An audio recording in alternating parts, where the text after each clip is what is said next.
This case might be very familiar to you already in my past reviews. This is Valor Air Pro, and it comes with three 120 on the front and one 120 at the back. But this is not the case of today's video. Today we're going to install all of these, and well, basically, as you can see, I already did. These are the XPG INFINITY F360 addressable RGB PWM on the AIO and on the front. And we have the two R120 PWM addressable RGB, which are reverse fans here at the power supply shroud, and one F120 addressable RGB PWM at the back. So the whole case is packed with F and R120. The R are just here at the bottom. And the thing is, when we roll back to Computex, I've seen loads of brands presenting these type of fans. One chassis, three fans, two fans, it really doesn't matter. But one question stood in all of those booth visits: can you swap the fans? Here, there is a potential possibility, because when you rotate on the back side, you have four screws holding the fan to the case, and then you have to remove this plastic cover and the rubber part as well, which is for dampening additional vibrations or similar stuff like that. And potentially XPG, if they can produce individual fans, you can swap them out easily. So guys, as I said, these are Infinity series fans from XPG, so let's deep dive and check them out. Let's start with the single fan, because we have 120 and 360 combination. You have a 241, which would be a shame, because this right here does sound quite logical for the power supply shroud. But then again, not all cases have a power supply shroud for two fans. Potentially some have one effective fan, or others have three. But let's move forward. So 120, 120, 27 millimeters hydraulic bearing, 4-pin PWM, and 3-pin 5 volts addressable RGB. The speed for the F120 is 800 to 2000 RPMs, 58.42 CFM, 2.89 millimeters HO, and the noise is 19.91 decibels. For the R120, we're having the same dimensions, hydraulic bearing, PWM, addressable RGB.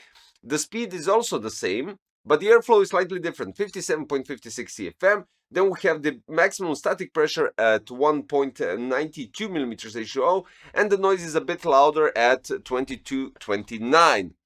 And then moving towards the Infinity F360, we're having dimensions 360, 120, 27 millimeters, hydraulic bearing, 4-pin PWM, and 3-pin addressable RGB. The speeds are the same. The maximum airflow, what you get, is 58.42, which is the same, and the static pressure is the same as the regular blades in a single pack. But the noise level altogether is 29.72. Of course, the individual one is 19.53 in this chassis, so it does make a bit of a difference. When we take a look at the visual aspect, you have infinite mirror aesthetics when we're talking about the side, and this is quite cool because it does look quite nice with a single infinity mirror on the side with the XPG logo at one side, and then you have the infinity mirror in the middle of the van, and these RGB strips that all light up evenly. And then when you go with installation process, now installation process is quite basically easy.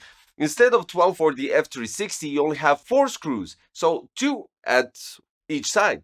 And that's basically it. Apart from the single ones that are here on the power supply shroud and the reverse XPG logo, that's the only shame in this scenario. But the cool thing is that you can open them, you can take the fan out, as you've seen from a close-up. It makes an easy installation process, not because the F360 has only 4 screws to mount it, but also because you have only one PWM cable and one addressable RGB cable. Now, of course, this video wouldn't make any sense if I didn't put some benchmarks on, because with the Valor Air Pro, we had the original fans, right? Now, since we have the Infinity series completely packing up the case, now we can actually compare the Levante 2360 with the original combination of the fans and the Infinity series. So let's check that out. With the AMD Ryzen 9 7900 X3D and PNY RTX 5080, CPU goes up to 88 degrees in AIDA 64 Extreme Edition.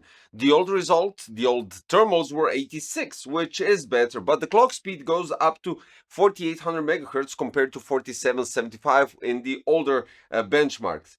And then we go with the GPU. This GPU goes up to 65. In the old version, without these fans on the power supply shroud, it goes 65 to 66. And then we move forward with Cinebench R23. 10 runs on average. The thermals are 79.3 compared to 80.4. The clock speed is 4973 compared to 4950. And the Cinebench score is definitely better, 26,471 compared to 26,378.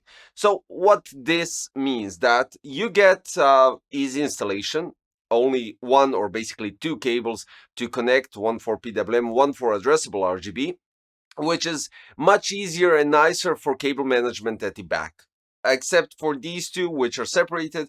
But then again, it is what it is. I mean, they don't have a 240 or R240 to place, or even F240 in that sense.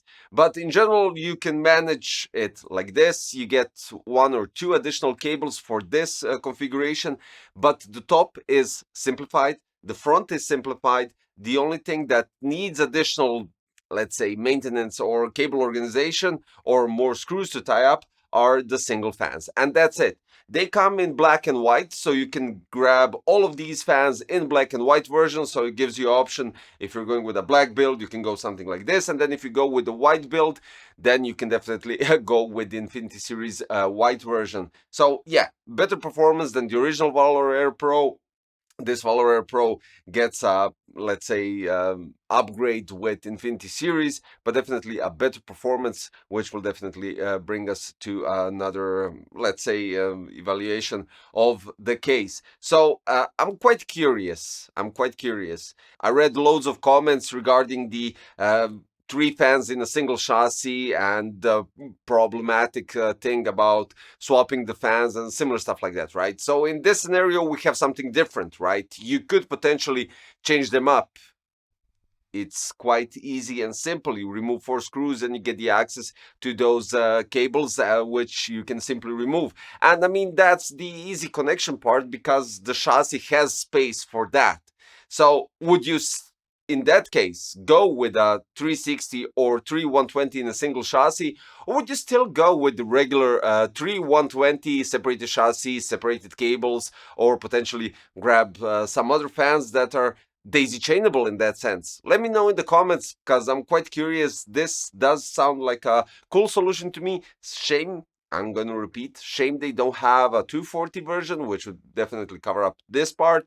But in general, this simplifies installation process and of course the cable management. Guys, the Infinity Series F360, F120 and R120 in black and white, you can check that out in the description below. And of course the Valor Air Pro, if this case fits your bill. I mean, it's a great case, without a doubt. So guys, thank you for watching today's video. The links are in the description, you can check them out. And if you're new to the channel, don't forget to subscribe, hit the like button, click the notification bell, and I'll see you quite shortly in a new one. Bye bye.